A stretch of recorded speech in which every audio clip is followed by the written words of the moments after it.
going to leave nothing uncovered. With that being said, the king firmly denied any knowledge of it. He didn't really know. Maybe, I don't want to get into his mind, but it sounded to me like maybe these could have been rogue killers. Who knows? The incident that happened is very painful for all Saudis, especially since I am a Saudi citizen.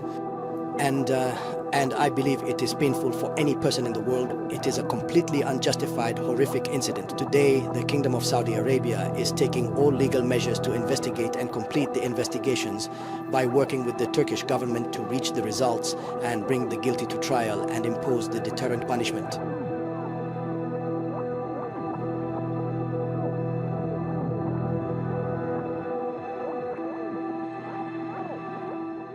Seven years after the murder of journalist Jamal Khashoggi sent U.S.-Saudi relations into their deepest freeze in decades, an extraordinary moment is unfolding in Washington. Today, President Donald Trump welcomes Saudi Crown Prince Mohammed bin Salman back to the White House for the first time since 2018. And unlike the tense, human rights-dominated years under Biden, this meeting signals something very different: a reset, a realignment, and the possible birth of a new Middle Eastern security architecture.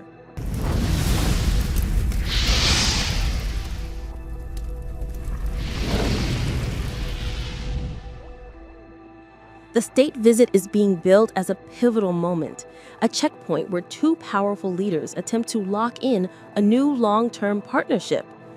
Behind closed doors, Trump and MBS are expected to move forward on a series of massive, potentially era-defining agreements.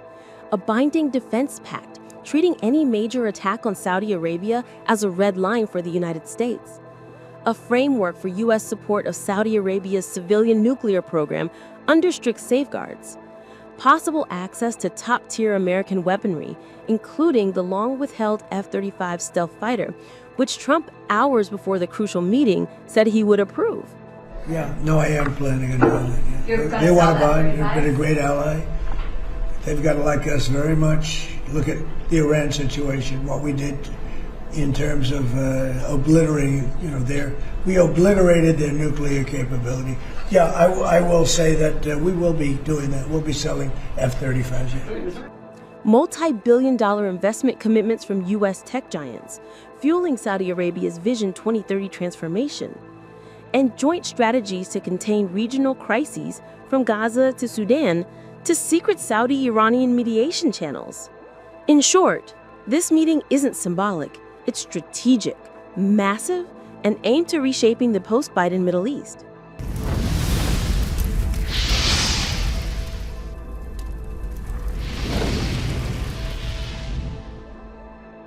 But hovering over these talks is one issue both sides cannot escape: Gaza. Despite Trump's confidence that Saudi-Israeli normalization is very doable, Saudi officials have hardened their stance. For Riyadh, no peace with Israel is possible without genuine progress towards a two-state solution, international guarantees for Gaza's reconstruction, and assurances that Gaza will never again be leveled by war. Saudi leaders have also pointed to Israel's expanding operations, the Lebanon campaign, and the controversial 2025 strikes on Doha as proof that Tel Aviv itself can destabilize the region. Still, the Trump team remains cautiously optimistic. Behind the scenes, Jared Kushner has been shuttling back and forth to Riyadh, laying the groundwork for a complicated but possible normalization roadmap.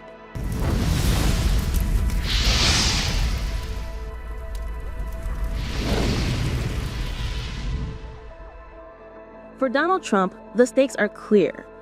First, he wants major deals: defense exports, tech partnerships, energy stability, moves that create American jobs and cement his transactional brand. Second, he wants to reassert U.S. dominance in the Middle East, where China and Russia are aggressively expanding influence. And third, Trump wants a legacy: to expand the Abraham Accords and secure his place as the president who brought unprecedented alignment between Israel and the Arab world. And in that effort, his personal chemistry with MBS is a major asset. Trump sees the Crown Prince as a friend. MBS sees Trump as a rare Western leader who prioritized strategy over moral lecture.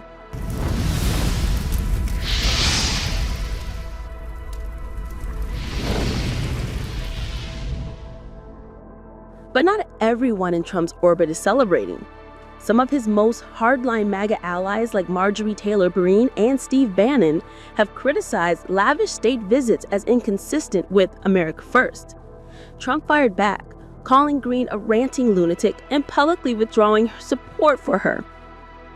It is a stark reminder that even Trump's foreign policy moves can ignite internal Republican battles.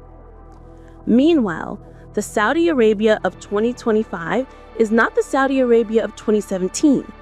MBS arrives in Washington as the ruler of a wealthier kingdom, a more assertive diplomatic power, a state flush with cash from strategic OPEC Plus production cuts, and a fast-growing non-oil economy. Today, Riyadh negotiates not as a dependent client, but as a near equal power. As one Gulf diplomat put it, this is not 2017. MBS is not coming to be forgiven. He's coming to formalize a partnership both sides now know they cannot afford to lose.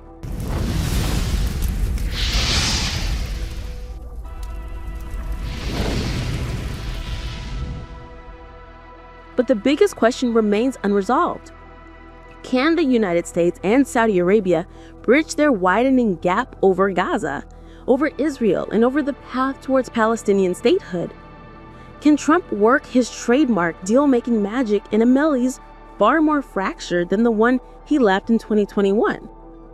Or will the unresolved Gaza question overshadow everything else? Subscribe to One India and never miss an update. Download the One India app now.